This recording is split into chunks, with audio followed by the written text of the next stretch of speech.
Saúde boa, mais um episódio do 360 Medicina. Este podcast que traz novidades, que traz temas pertinentes sobre saúde. Não se esqueçam de nos seguir no nosso canal 360 Medicina Podcast e também nas redes sociais. Hoje tenho uma convidada especial, de uma especialidade especial para mim, porque no meu percurso até eu chegar à cirurgia, eu passei por lá. É uma especialidade de diagnóstico, semelhante às outras especialidades de diagnóstico, como a imagiologia, como o laboratório. Não esquecendo que este episódio é patrocinado pela Vitria, Centro de Diagnóstico por Imagem e Cirurgia Ambulatória, onde, para além dos exames de imagem, como ATAC, raio-x, ecografia, também realizamos biópsias. O que é isto de biópsia? A biópsia não é nada mais do que retirar um fragmento de tecido humano para análise ao microscópio e para perceber a doença a partir da sua célula. A célula dá-nos informação da doença. E quando nós passamos pela anatomia patológica, e daí eu considerar que é uma especialidade muito importante e contribuiu muito para a cirurgiã que eu sou hoje, tenho que dizer isto, pensarmos célula é algo diferenciador na atuação na medicina. Quando nós pensamos a célula, quando nós pensamos que mecanismo é que acontece aquela célula, naquela doença, tudo se transforma e é muito mais fácil nós chegarmos ao diagnóstico e à hipótese diagnóstica, depois ao diagnóstico confirmado pela anatomia patológica e ao tratamento mais correto e assertivo. Para falar disso, temos aqui a minha querida colega Guilmar Mateus. Guilmar, muito bem-vindo ao 360 Medicina. Muito obrigada. Não podia faltar a anatomia patológica. E Guilmar, porquê anatomia patológica? É engraçado. Eu digo sempre que a anatomia patológica me escolheu. Eu nunca pensei, nem durante a formação. Eu sempre quis ser médica desde criança, tive sempre esse sonho.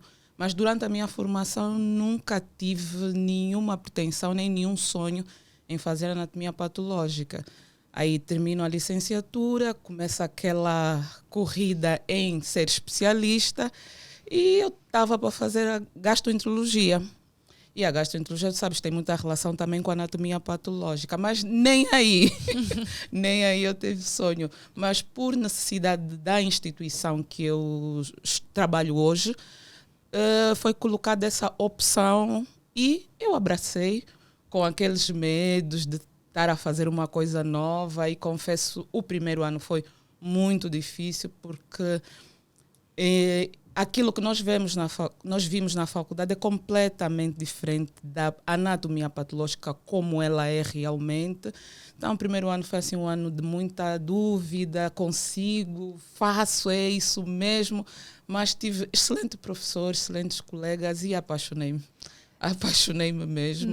Não duvido. Olha, eu passei pela anatomia patológica porque o primeiro concurso que eu fiz não havia vaga para cirurgia e eu considero que um cirurgião, para ser completo, tem que saber anatomia patológica. Eu fui para a anatomia patológica. Era uma transição, era sabido, eu fui franca com o diretor de serviço, então eu fui colocada logo na patologia cirúrgica.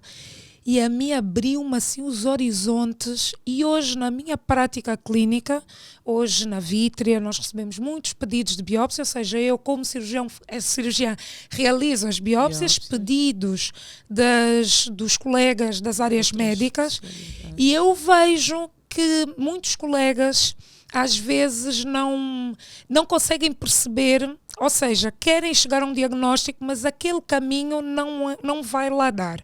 Há vários tipos de biópsias, nós vamos falar disso aqui, e é fundamental as pessoas perceberem isso. Daí eu ter-te desafiado a este convite, por isso mesmo. E Guilmar, acho que podemos começar por aí.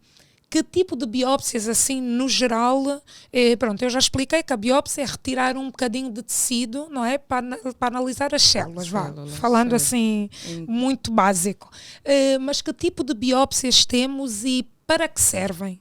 Exato. Então, temos, como a Vanessa disse muito bem, vários tipos de biópsia e a sua necessidade vai ser sempre em função do tipo de lesão que estamos a observar que tipo de órgãos vamos manusear.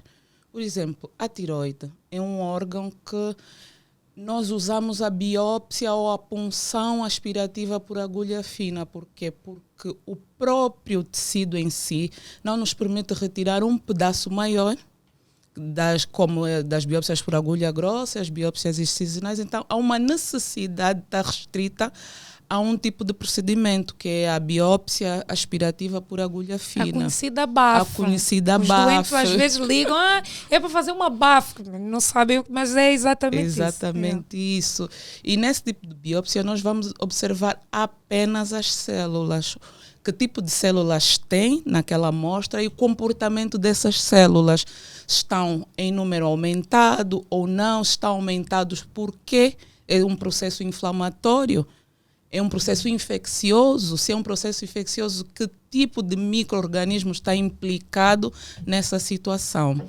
Depois temos as biópsias por agulhas grossas, que são as que usamos para a biópsia da mama, sem esquecer que na mama também usamos a BAF, que é importante as pessoas saberem disso, mas a BAF na mama ela é melhor para lesões, dependendo do tipo de lesão.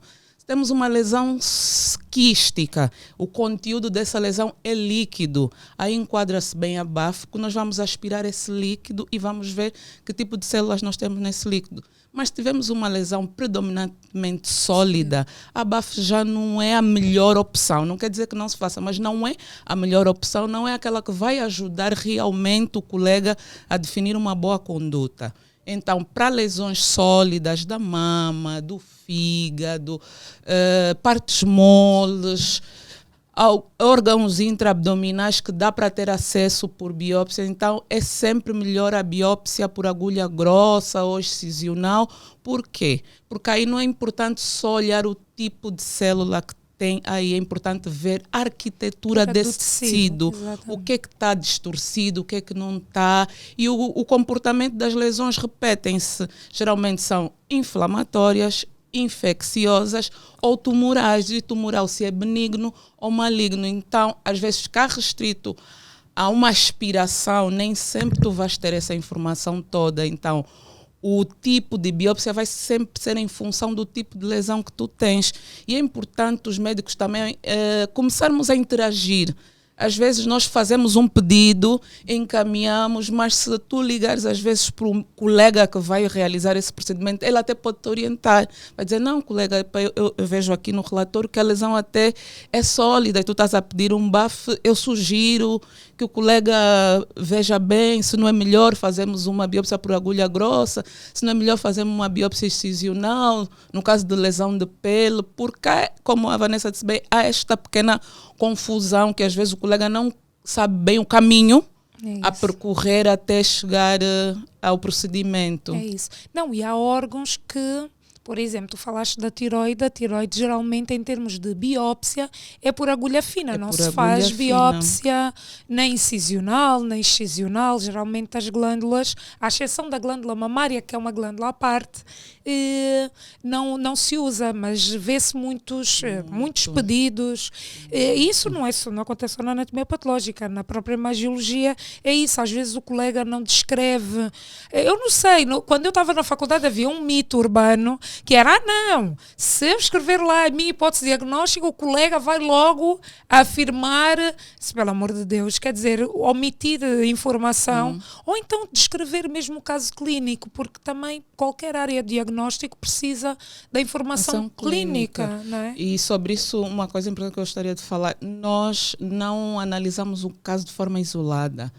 Nós não observamos apenas uma biópsia, uma amostra. Aquilo representa a vida de alguém. E a vida de alguém está dentro de um contexto. Quando eu consigo correlacionar isto tudo, os achados clínicos, os achados imagiológicos e a minha amostra, eu consigo fazer o melhor para esse paciente. Quando eu me encontro numa situação onde eu apenas tenho uma amostra e uma infinidade de possibilidades, nem sempre damos o melhor suporte. E é importante os colegas perceberem isso. Nós trabalhamos em conjunto. Não trabalhamos, não, olhamos no Não, microscópio ali no e microscópio. já está tudo. Não, e não é assim. É um conjunto. A doença está dentro de um contexto. E nós, da área do diagnóstico, precisamos dessa É informação. isso. Eu acho que tem que haver mais comunicação Tem com que a parte haver. clínica, com a parte diagnóstica, porque senão parece uma conversa de surdos mudos. Mas é engraçado que isso acontece muito. Não vou dar, porque senão vou induzir o patologista. Não vai induzir. Nós só falamos aquilo que tem. É isso. Aquilo que tem. O que não tem, nós não podemos Há falar. alguns diagnósticos, também é uma coisa engraçada, que há alguns diagnósticos anatomopatológicos que às vezes os clínicos dão. Por exemplo, vou-te dar um exemplo, que é o quisto sebáceo, que todo mundo escreve quisto sebáceo. Você não sabe o que é um quisto sebáceo, porque o quisto sebáceo, um quisto epidermoide é outra coisa, que é o mais frequente, certo? Estou a falar bem do... Sim, tá. Agora, às vezes as pessoas querem dar diagnósticos histopatológicos clínicos, e às vezes não é bem assim, não é? Não é bem assim. Nós queremos dados clínicos. Tem as suas hipóteses? Pode colocar aí muito bem, mas o que não quer dizer que tu estás a induzir ao patologista ou depois o patologista deu um diagnóstico contrário àquilo que eu estava achando. Não. É o contexto. Nós olhamos e confirmamos com aquilo que estamos a ver. Outra coisa que eu também acho muito importante é a caracterização da lesão física, o exame físico.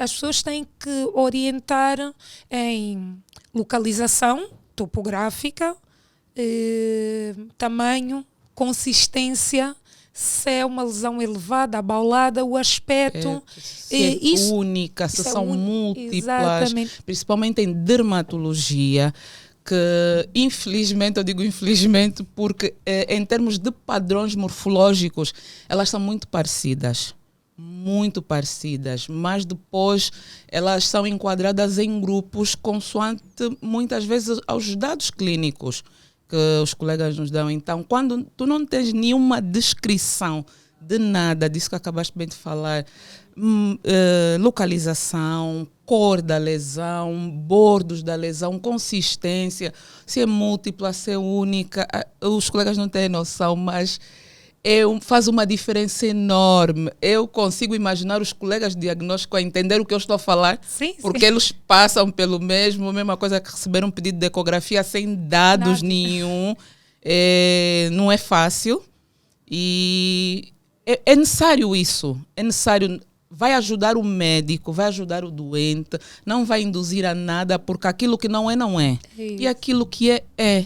Então, quando tem que dar, tem que dizer mesmo. Olha, Guilmar, e outra coisa, que cuidados eu sou um caso à parte, fiz quase 2 anos de anatomia patológica e quando vou a fazer uma biópsia que é pedida geralmente pela área médica, medicina interna, em termos de margens e tipo de excisão, que cuidados é que tu achas que é preciso ter?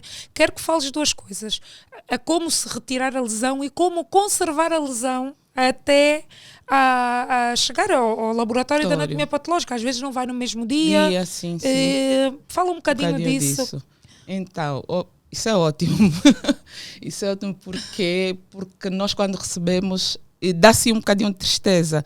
Porque tu sabes o quanto tu podes ir e às vezes a falta essa informação, esses pequenos cuidados prejudicam o doente. É sempre o doente que fica prejudicado. Então, por exemplo, quando é uma lesão benigna, não afeta tanto. Por exemplo, se for uma lesão maligna, o colega quando faz a excisão, se não orientar a peça, não está a ajudar o doente.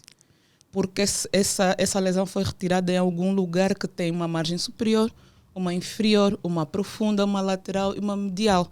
Se uma dessas margens estiver comprometida e o colega não orienta essa peça, eu simplesmente vou dizer margem comprometida. O que é que vai acontecer depois? Ele vai lá, sem necessidade de fazer, às vezes, uma excisão tão grande, podia só tirar só o lado medial, só o lado lateral, e acabamos por prejudicar o doente. Não tem outro nome, prejudicar o doente. Então, é importante os colegas, quando fazem a excisão de uma lesão, se não tem um anátomo patológico prévio a dizer que é benigno, ainda está na dúvida, convém mandar ela toda orientada com fio, a dizer fio norte, fio sul, fio lateral, fio medial. Ajuda muito para nós, para dar um melhor diagnóstico, um relatório bem consistente e para ele depois definir a melhor conduta para esse doente. E porque vamos pintar, vamos fazer aquilo tudo bonitinho. Eu até já vos mando pintadas. Adoro, com tinta da China. Adoro. Exato. Mas não, porque lá está, porque eu já tive esse desse conhecimento lado prévio e realmente... Por exemplo, na minha formação como cirurgiã aqui em Angola, a anatomia patológica não faz parte do estágio obrigatório e devia ser obrigatório. Eu lembro que durante a minha formação, já a especialidade, a única especialidade que eu via, as únicas, né? Era a dermatologia, a gastro e a hematologia. Essas 3 especialidades tinham passagem obrigatória pelo nosso serviço. A cirurgia não. As outras, aqui, infelizmente, Angola não tem. No programa não tem e eu acho que é fundamental. É fundamental. Até para eles poderem entender o porquê dessas nossas inquietações, porque às vezes eles até acham que os gajos são chatos, outra coisa são muito exigentes, mas não, é para eles terem essa percepção, porque eu também durante a formação não tive esse espelho. Sim. Outra coisa também muito importante é quando nós retiramos a peça e usamos o eletrocoagulador. Eu tenho sempre o cuidado de só usar eletrocoagulador quando a peça já está retirada. As pessoas às vezes dizem, vai sangrar, que sangre, porque a diatermocoagulação faz uma lesão no tecido, uma queimadura. E essa lesão, se eu estiver errada, diz-me, sim. Essa lesão altera as células e pode induzir em erro, principalmente quando nós não temos como marcar essas células, entrando já um bocado na imunohistoquímica. Exato. Porque quando nós não temos como marcar as células, ou seja, usar reagentes que marquem a expressão dessas células, o que é que essas células expressam, nós não conseguimos saber de que família são essas células, não é? Exatamente. E não só, pois, em casos de margem, muita gente, como a Vanessa disse, usa antes da peça sair. Se for um tumor que infiltra até a margem, tu vais ter esse artefato de eletrofulguração ali, tu vais ficar sem perceber ou na dúvida se realmente é o artefato ou se são as células tumorais que estão a invadir a margem. Então, isso é uma chamada de atenção muito boa, muito importante. Por isso, colegas cirurgiões, usem o bisturi, tirem a lesão, depois façam o controle da hemostase. E outra coisa, Guilmar, gânglios. Aqui, pronto, somos um país endémico de tuberculose e outras patologias hematológicas. Geralmente essas patologias manifestam-se no aumento dos gânglios linfáticos e através da biópsia desses gânglios que chegamos a algum diagnóstico. Em relação à localização desses gânglios, acho que gânglios cervicais está tudo bem. Gânglios na região inguinal. Fala-me tudo, diz-me. É polêmico porque os cirurgiões e alguns colegas que fazem os procedimentos dizem que é muito mais acessível, muito mais fácil fazer aí o processo todo.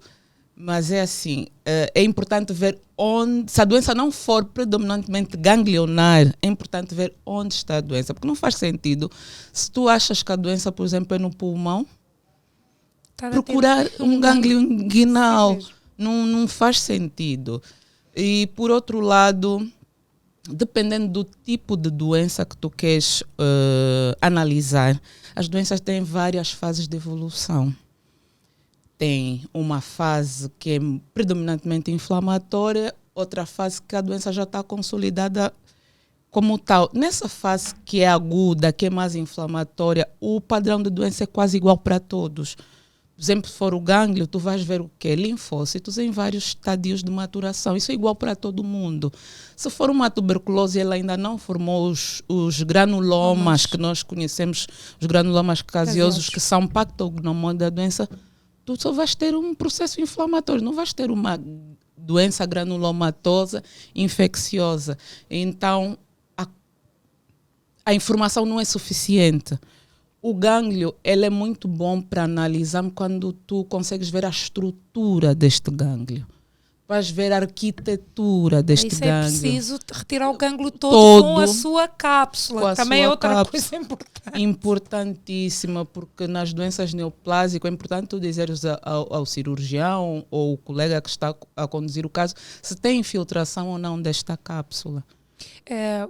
Nas região, eu acho que o que acontece é por algum desconhecimento da anatomia ou não tanta prática na anatomia cervical, os colegas têm um bocado de medo de ir aos gânglios cervicais. E o ideal para retirar um gânglio, eu pelo menos faço sempre esse esforço, é tirar alguma quantidade de tecido celular subcutâneo, por exemplo, gordura, à volta do gânglio, que essa informação é fundamental, porque a invasão ou não daquela cápsula, ou seja, a saída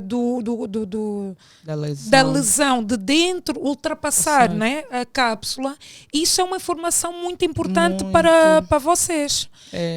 Já indica em que fase está a doença, como estadiar essa doença. E é isto que é importante falar, e esta conversa de cirurgião com anatomopatologista é fundamental. Não, porque eu vejo às vezes as pessoas a tirar, é muito fácil. Se eu abrir a cápsula, o gânglio salta por si, só que perde a informação mais importante.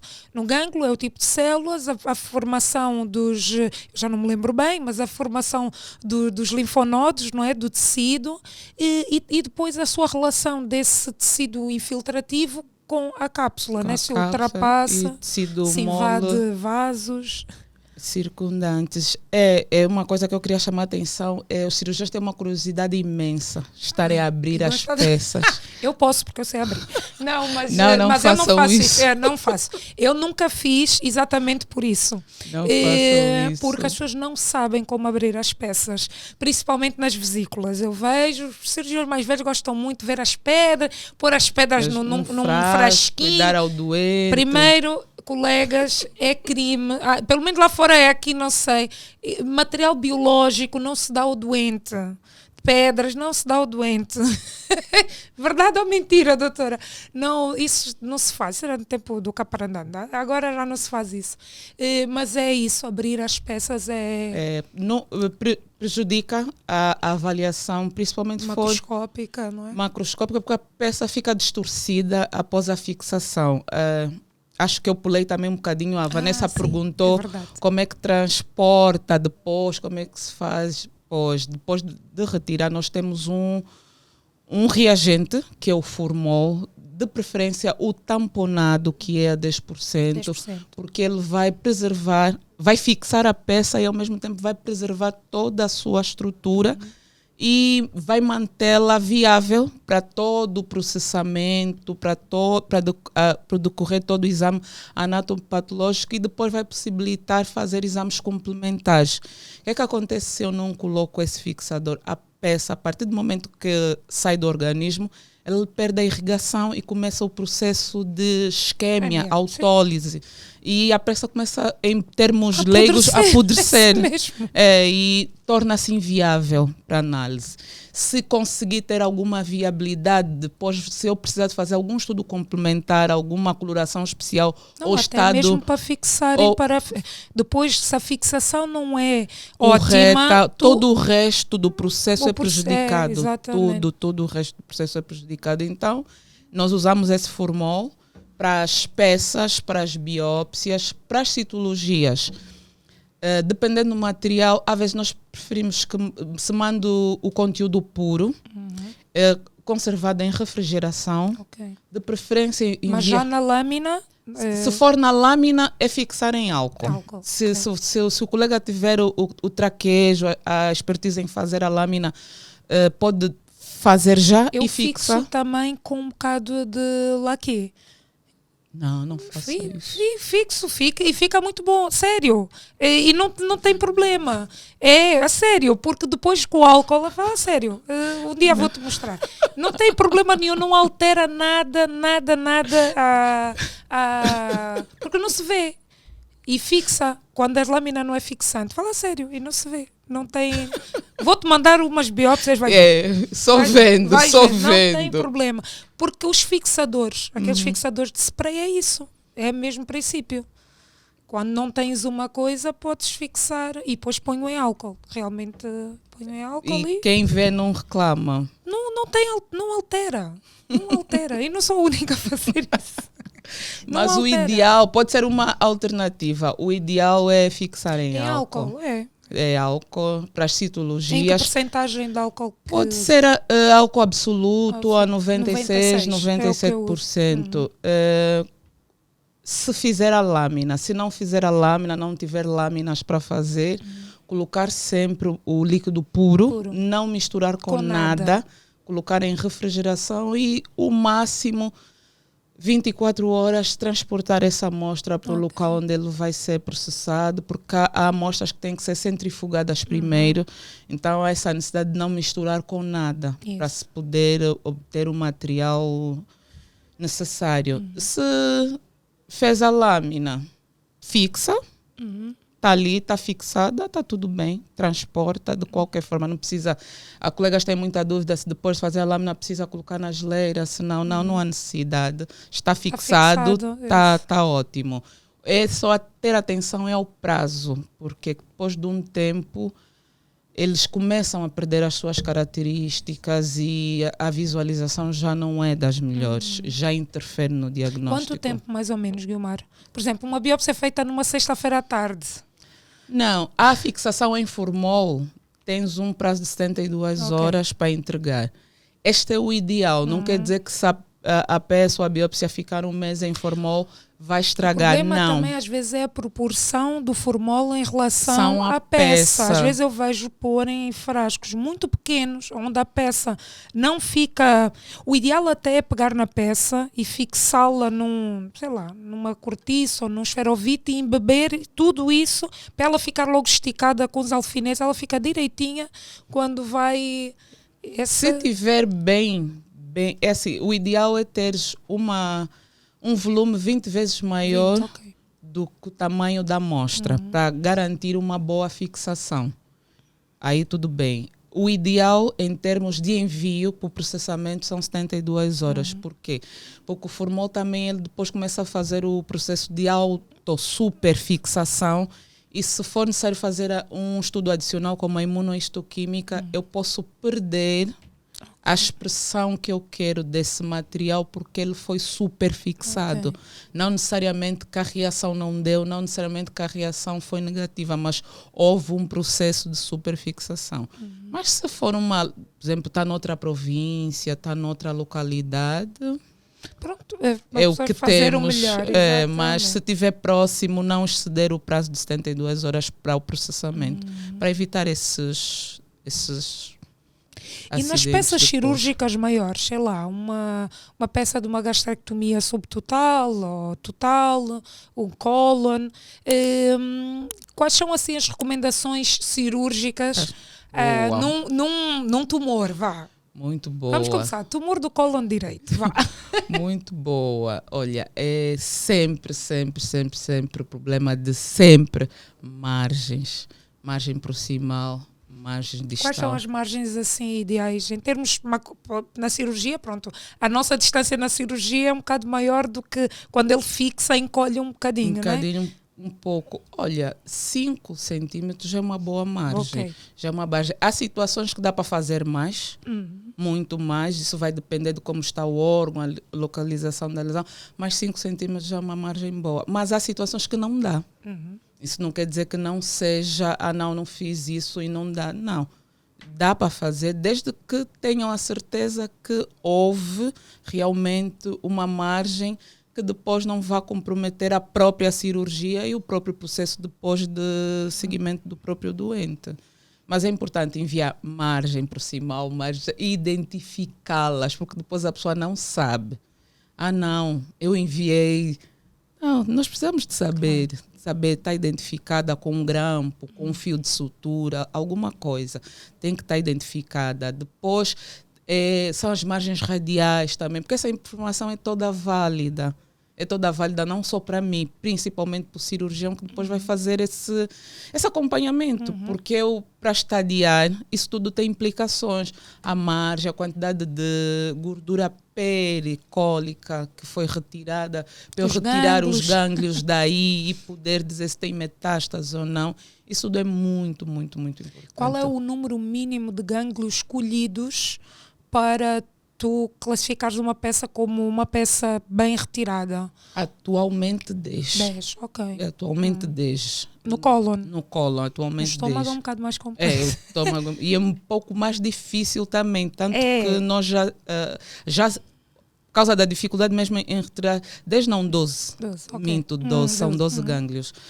O cólon até já tem uma substância própria que nos ajuda a derreter o tecido adiposo todo, porque há uma dificuldade mesmo em os gânglios do estômago não são tão evidentes como do cólon. Vou dizer uma coisa, no meu tempo tínhamos que colher os gânglios à mão. Eu cheguei a demorar mais tempo a fazer a macroscopia de uma peça do que a operá-la, sabias? Exatamente, mas isso não está acessível a todos. Esse reagente não está acessível a todos. Mas eu na altura pensava, mas por que não é um líquido que derrete essa gordura? Eu pensei, não, isso é castigo de interno. Mas eu já cheguei claramente 2 horas a dar uma peça de estômago.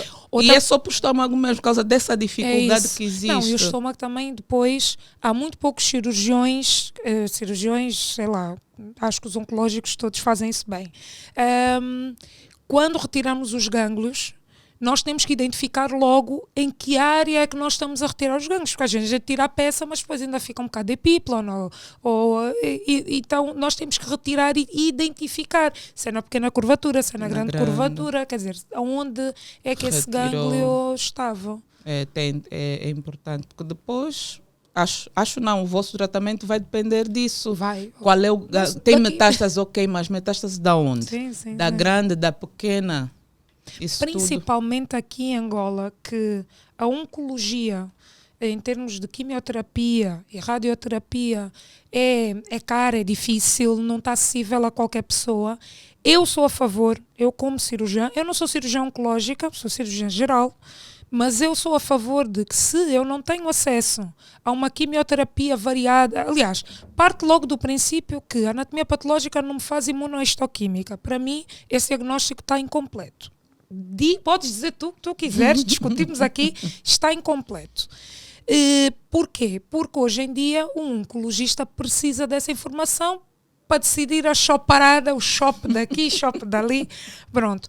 Como temos tratamentos limitados, a cirurgia mais agressiva, eu sou defensora disso, porque uma cirurgia bem abrangente melhora o prognóstico daquele doente, sem dúvida. Essa é a minha opinião como cirurgiã, porque eu acho que quem não tem cão caça com gato, e é mesmo assim. Se nós não temos como diagnosticar bem ou como complementar com químio, pelo menos que seja uma cirurgia com um bom esvaziamento ganglionar, uma cirurgia em que a gente não deixa lá nada, com boas margens, para dar mais possibilidade a esse doente. Eu acho que mais vale. Se bem que isso é já uma abordagem bem mais multidisciplinar, mas já, por exemplo, a mama é mais mutilante, eu percebo, mas não sei como é que está. Gânglio sentinela, fazem pesquisa, não fazem? Fazem? É assim, nós recebemos, né? Ok. Mas não é extemporâneo. Se o cirurgião pedir e se houver condições para fazer, porque é o que tu disseste, as dificuldades, as limitações. Mas vocês têm condições de fazer exames extemporâneos com criostato, temos um criostato lá. Sim, mas estás a falar de uma instituição privada. Privada, estás a perceber? Sim. A nossa realidade é bem mais difícil, é bem mais complexa. O número de pacientes que eu tenho na privada não é o número de pacientes que o Centro de Oncologia, por exemplo, tem. Não sei se eles têm este trabalho, não sei como é que eles fazem, mas é de todo bom que se faça. É tudo que se faça. Mas só quem decide isso não somos nós. É o cirurgião que está a fazer a cirurgia, que está a acompanhar o doente, que vai decidir se vai retirar, se não. Claro. nós recebemos. Isso terá que ser coordenado, né? Vocês Coordenado, têm que estar à espera a abordagem da é peça. um pouco mais multidisciplinar. Por exemplo, na instituição onde eu trabalho, há uma discussão antes de qualquer tratamento oncológico. Ok. E isso já traz essas questões todas. Vamos fazer assim, não vamos. Gangue de sentinelas, temporâneo. Já essa abordagem toda, vai fazer quimio primeiro, não, vai fazer rádio primeiro, não, vai fazer a cirurgia primeiro, como é que vai ser a cirurgia? Já essa discussão toda. Ok. Olha, Guimar, outra coisa que eu acho importante falarmos é quando se utiliza na cirurgia, ai, agora falhei uma palavra, mas é quando utilizamos instrumentos de sutura mecânica, principalmente instrumentos de anastomose mecânica. Aqueles grampos. Sim, os anéis. É importante, não? É. Olha, para nós até, às vezes é bem melhor, pode parecer controverso, mas é bem melhor nas margens, quando se faz aquele tipo de sutura com anéis, porque expõe logo a parte que eu quero ver se está comprometida ou não, se está viável ou não. Ok. E já quando são os fios de sutura, eu tenho que estar ali delicadamente a tirar fio por fio e pode de alguma forma, não digo comprometer, mas Sim, pode perder tecido, perder né? tecido, perder arquitetura, desfazer um bocadinho aquela área. Já quando é com a estrutura metálica é bem mais concisa. Tens o tecido todo, fazes um cortezinho e sai o tecido todo de uma Ou vez. seja, os anéis não é para ir para o lixo. Não. Enviem, pelo amor de Deus. Exatamente. Enviem. É um trabalho melhor. É um trabalho mais pronto.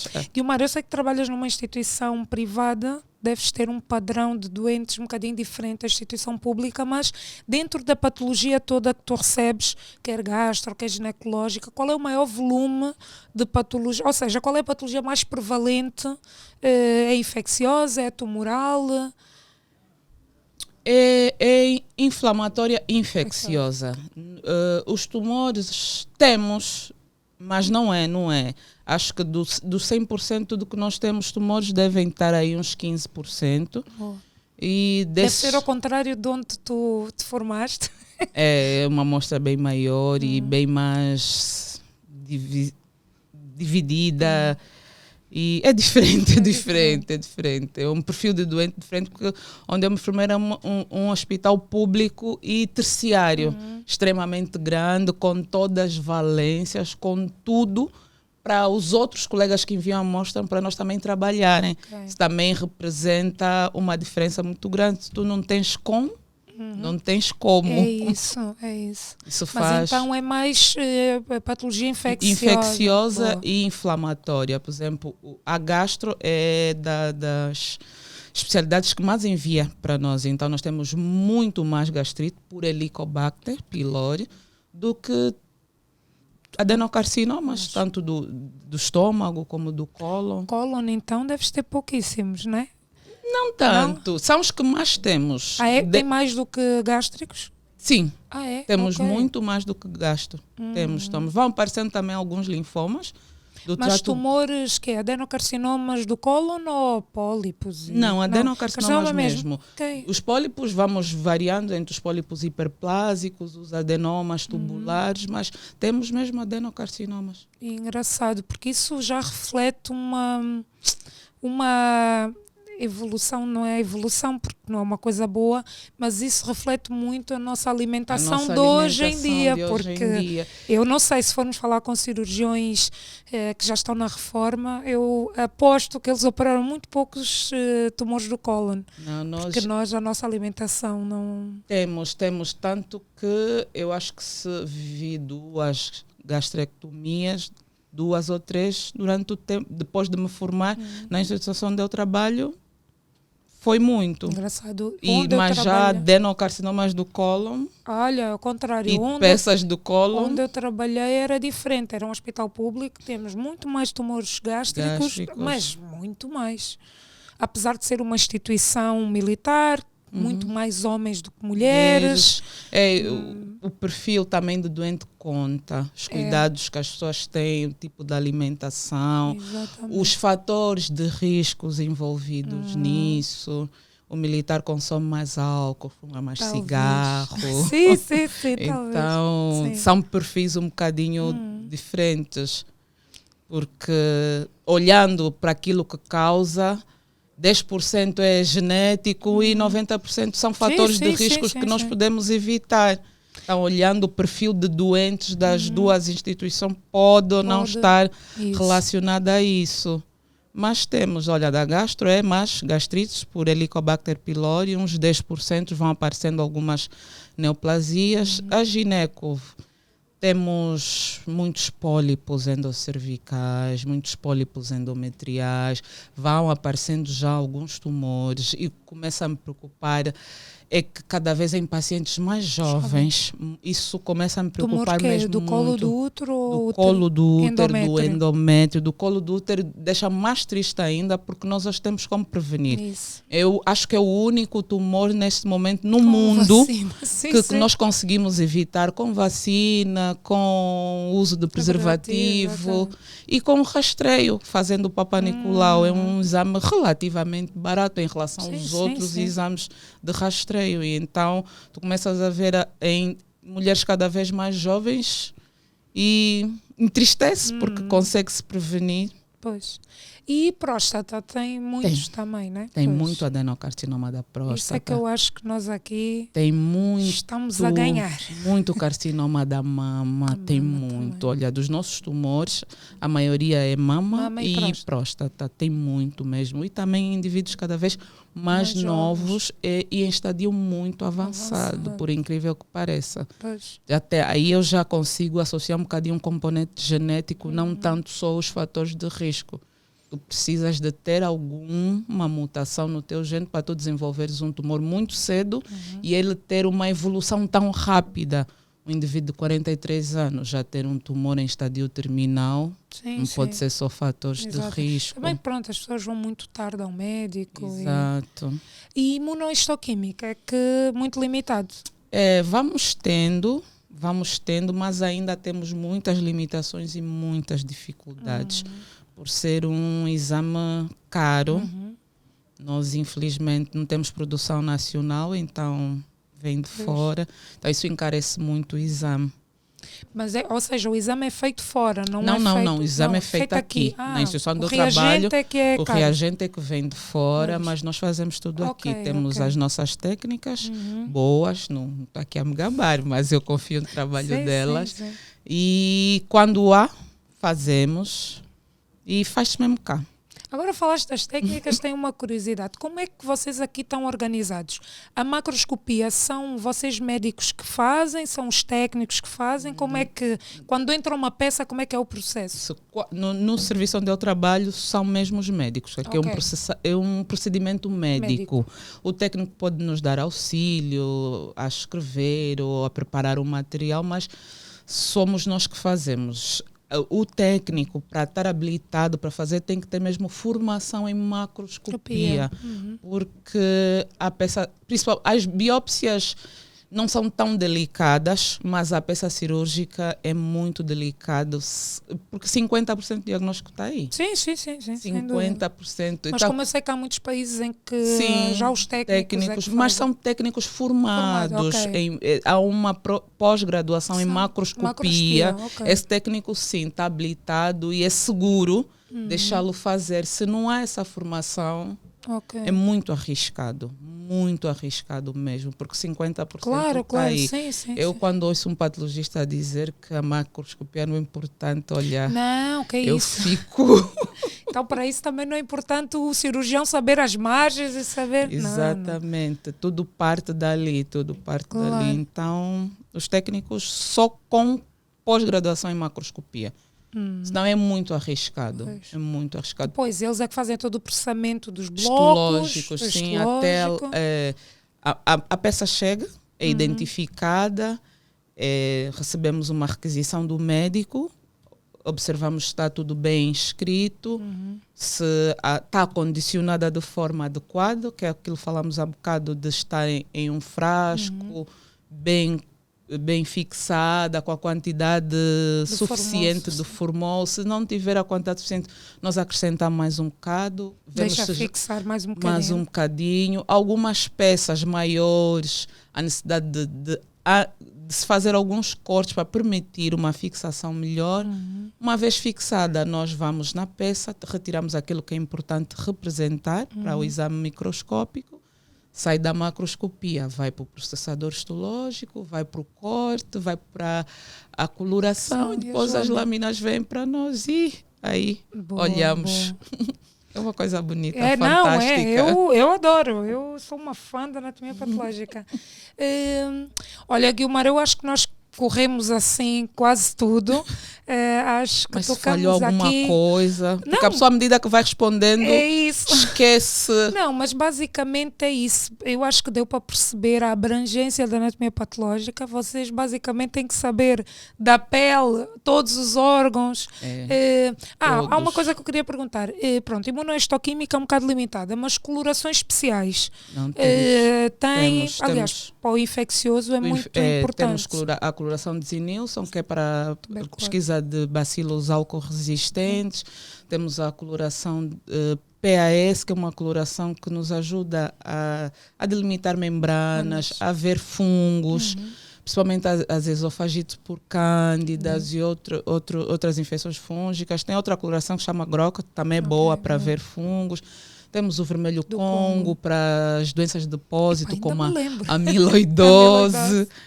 Temos o Alcian Bloom, que é uma coloração boa para ver mucinas, aqueles carcinomas com produção de mucina. Ela é boa. E temos as colorações especiais, estamos bem servidos. E já ajudam. Principalmente pelo tipo de doença que nós temos aqui, o padrão de doenças. Temos muito. Eu acho que o segredo, que houve um grande investimento no tratamento oncológico, para estes hospitais e etc. e tal. Eu acho que o caminho para tornar mais acessível os exames de imunohistoquímica é canalizar os exames por zonas e, sei lá, por exemplo, eu acho que se na cidade de Luanda tivéssemos um sítio que recebesse todos os tumores, isso ia tornar muito mais económico e rentável. Bastava se fosse feito realmente. Sabes porquê, Guilmar? Sabes porquê que eu digo isso? Porque eu acho que as pessoas não têm noção de que aquele estudo está incompleto. As pessoas acham que a hematocilina e a eosina está bom, as bolinhas azuis e cor-de-rosas, isso não é suficiente. E eu acho que também isso está relacionado às limitações que eles também têm para tratar. Quando ele não tem aquele pool todo, ele também não consegue ver o tanto de necessidade. Por exemplo, os carcinomas da mama. Nós observamos e conseguimos dizer que é um carcinoma, se é do tal invasivo ou in situ, mas nós precisamos de fazer a classificação molecular deste tumor para orientar o oncologista a fazer uma medicina mais de precisão, individualizada para aquela pessoa, porque eles não têm todos o mesmo tipo de tratamento. Isso faz cada tumor responder de uma forma em relação à outra. Se esse oncologista tem esse pool todo de tratamento para oferecer, ele vai ser mais exigente. Pois, sim, porque ele vai precisar, ele vai dizer, não, eu não posso tratar todo mundo de qualquer forma. Exatamente. Eu preciso de estar categorizada em setores, cada um para ali, e esse para quê? Quando ele também tem essas limitações, então ele também para ele também é um bocado indiferente, ele não vai ter com que tratar mesmo. Com que tratar, então acho que há uma necessidade grande de um investimento maior neste eu acho que sim, eu acho que cada vez mais, porque também um país com tantas doenças infecciosas necessariamente vai desenvolver também neoplasias, não é? Porque a neoplasia vem da displasia, que vem, não é? Da hiperplasia. Por exemplo, no estômago, a maior causa de tumores gástricos é a própria doença infecciosa por Helicobacter. Então, imagina, se eu tenho um grande número de gastrite por Helicobacter do pylori, se não for bem tratada, vai evoluir para câncer. Não estou a praguejar, não. É a história natural desta doença. E se eu não invisto também nisto... Pois é isso, eu acho que mais à frente, por exemplo, isso que tu disseste de tumores do cólon, é uma coisa que a realidade que eu vivia era diferente, estás a ver? E se estão a aumentar os tumores do cólon, também tem Do a ver estômago. ou pela alimentação ou também de algumas patologias infecciosas que vão criando alterações celulares, levando à displasia. A displasia é uma pré-neoplasia, não é? Por isso... Exatamente. A nossa alimentação mudou muito. Muito. Eu acho que sim. Eu hoje olho muito mais a medicina preventiva. Sim, muito. claro. Porque de tanto eu fazer diagnóstico de tumor, chegou uma altura que eu comecei a me perguntar, mas o que é que está a falhar? Pois. Onde é que estamos a falhar? E é na prevenção. Uhum. Os fatores de risco para os tumores são quase todos Sim. iguais. Vai ter diferença num ou no outro tumor, por exemplo, o melanoma, tu vais ter a exposição solar como um fator diferente do cólon, que vais ter mais fatores associados à alimentação, mas no geral quase todos estão associados, que é o tipo de alimentação, exercício físico, está quase tudo alinhado. Agora tu falaste do melanoma. Em relação à patologia neoplásica maligna da pele, qual é o diagnóstico mais frequente que tens? É o carcinoma espirocelular. Esfenocelular, pois, nem é um melanoma. Nem é um melanoma, porque a nossa pele tem um bocadinho de fotoproteção. E apesar desse calor, esse sol que nós vivemos... Sim, não quer dizer que as pessoas não tenham que se cuidar. Não. É só o nosso tipo de pele, porque já na minha formação... Eu vi muito melanoma, sim. Vi muito carcinoma basocelular e carcinoma espinocelular. Aqui eu vejo predominante carcinoma espinocelular. Fico assim, eu disse, mas esse povo anda onde? É isso, mas olha, é interessante. Mas é o que eu falei, a realidade daquela instituição. Isso não representa nem Luanda inteira. Vocês quantos anatomopatologistas são? Em Angola. Você já tem colégio? Já tem. Estávamos em torno de 17. Pois, é pouco, é muito pouco. Assim, conhecidos, né? Sim. Conhecidos, identificados. Sim, mas tem colégio quase... Hoje em dia já é difícil, ou a pessoa não está a exercer, ou então, indo se inscrever no colégio, não tem como... Hoje já estamos bem nacionais, este número. Sim, alguns... Temos alguns estrangeiros, em algumas clínicas privadas também, se calhar o número é um bocadinho acima, mas não chegavam 20 até a altura que se fez um balanço, não chegavam 20. É muito pouco. Muito pouco mesmo. A nível das províncias, a anatomia patológica é quase inexistente. Vem quase tudo para Luanda. Para Luanda, ok. E essas peças vêm como? Vêm mesmo, porque é incrível, apesar de tudo, temos alguns bons colegas nas outras instituições. Nós já recebemos peças de Cabinda, da Huila, de Benguela, e eles estão bem orientados, trazem mesmo os enfrascos. Mas é por iniciativa do médico, do cirurgião? Sim, ou do que ele precisa, que geralmente são os expatriados que trabalham nas outras províncias do país. E esses expatriados têm tempo de serviço, depois daquele tempo que têm que regressar ao seu país, até voltar outro, até regressar um outro médico para tocar o serviço, eles precisam e vão mandando. Ok. Por exemplo, já recebi muito, e sei de colegas que também recebem de outras instituições e ligam, são interessados. É isso. São interessados. Bem, são poucos, têm que ser unidos mesmo, senão... São interessados, ligam, nós mantemos, deixam contato. Olha, uma coisa importante, os médicos deixem contato. Sim. É importante, às vezes... Eu costumo deixar. Sigam o conselho da Vanessa. Sim, eu ponho sempre o meu contacto nas requisições, por acaso. Que é importante nós interagirmos durante este caminho. Que às vezes o que se espera não é o que se encontra. E há uma necessidade de tirar algumas dúvidas. E é bom termos o contato um dos outros. E mesmo até depois de receber, o médico, por algum motivo, pode ficar inquieto com alguma coisa, então também pode contactar o patologista para tirar as suas próprias dúvidas. E o Mar, se estivesses perante um aluno de medicina que acabou medicina, o que é que tu lhe dirias para ele fazer anatomia patológica? Quais são as grandes vantagens dessa tua especialidade? Olha, eu ia lhe dizer que não existe medicina sem anatomia patológica. Sem dúvida, concordo a 200%. A medicina deixou de ser empírica quando a anatomia patológica começou a existir. O médico ele tem hipóteses, ele formula hipóteses, mas só a anatomia patológica consegue dar a certeza realmente o que é, o que está a acontecer, o que está a existir. Então, eu aconselharia a todo estudante de medicina, durante o processo de formação ou após a sua formação, visitar um serviço que tenha um laboratório de anatomia patológica e perceber como é que as doenças acontecem, como é que as coisas ocorrem. Isso dá uma visão tão grande para o médico. Sem dúvida. Que nunca mais voltas a ser o mesmo médico depois de conhecer a anatomia patológica. Nunca mais. Tu vais ter um conhecimento tão profundo do que é a medicina que ou vais ficar já por ali ou não. Eu recomendo passarem algum tempo nos serviços da anatomia patológica e recomendo também aos colegas que dão aulas na licenciatura a não se limitarem aos processos gerais. A patologia que se dá na faculdade é muito virada a processos gerais. O que é inflamação, o que é trombose, o que é infarto. Há uma necessidade de enquadrar os alunos, os formandos, em o que é a especialidade realmente. Porque as pessoas saem muito com aquela noção de que a anatomia patológica é só autópsia. Não. Acho que atualmente em todo o mundo 5% do nosso trabalho aqui é autópsia, 95% é patologia cirúrgica.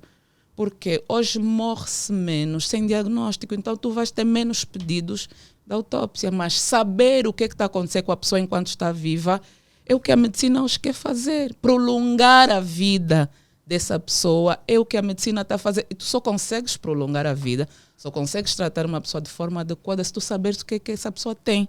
Para saber o que essa pessoa tem, a anatomia patológica tem que existir. Se não existe... E é uma ótima especialidade, não faz bancos. Não faz bancos. Trabalha com formol, vocês ficam todas bem conservadas, estás ótima, acho que sim.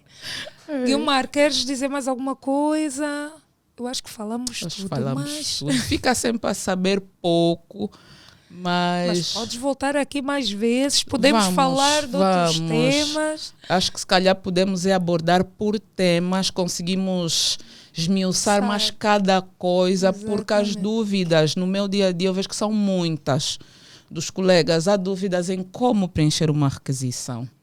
Há dúvidas no pedido correto. A Vanessa pediu para falar um bocadinho das biópsias. Isso gera uma confusão muito grande. Por exemplo, os oncologistas ainda pedem BAFs. Há uma necessidade de se falar nisso. Não estamos a dizer que está errado, mas não. É que o oncologista ele define conduta. E o BAF é limitado para definir conduta. Então, ele precisa mesmo de uma biópsia ou por agulha grossa, ou incisional, ou excisional. Precisamos de olhar a arquitetura desse órgão, perceber o que é que está a acontecer, se esse tumor está in situ ou é invasivo. Tu não consegues ver isso num BAF. Então, uma necessidade de se esmiuçar cada tema um bocadinho mais, a fim de orientarmos mesmo os colegas, porque vemos que estão um bocadinho, não digo perdidos, mas limitados, e é importante levar esse conhecimento para os colegas, para a população. Há pessoas que têm determinada patologia, foi retirada a biópsia, recebeu resultados, mas ele próprio fica assim, mas isso que disseram que tem, o que é? Então, há uma necessidade de estarmos sempre a falar disso, para levar esse conhecimento ao povo e aos nossos colegas. Guilmar, foi um prazer ter-te aqui. O prazer foi todo meu. Espero voltar. Não, vais voltar. Porque sabe sempre a pouco. Não, mas é isso. A anatomia patológica é um mundo. É um mundo muito grande. É um mundo. E é pena que os colegas não o conheçam. Eu tive o prazer de conhecer e vou-te dizer, houve uma Vanessa antes da anatomia patológica, porque eu quando entrei na anatomia patológica eu já tinha contacto com a cirurgia, aliás, eu já sabia que era a cirurgia que eu queria. Eu já operava e foi mesmo diferenciador, principalmente quando eu trato tumores, é mesmo diferenciador. O conhecimento é muito profundo. Muito profundo. Eu, quando penso doença, penso célula. Eu consigo visualizar aquele tecido, como é que está inflamado, que células é que tem, é completamente diferente. Para além de eu adorar um microscópio. Mas pronto.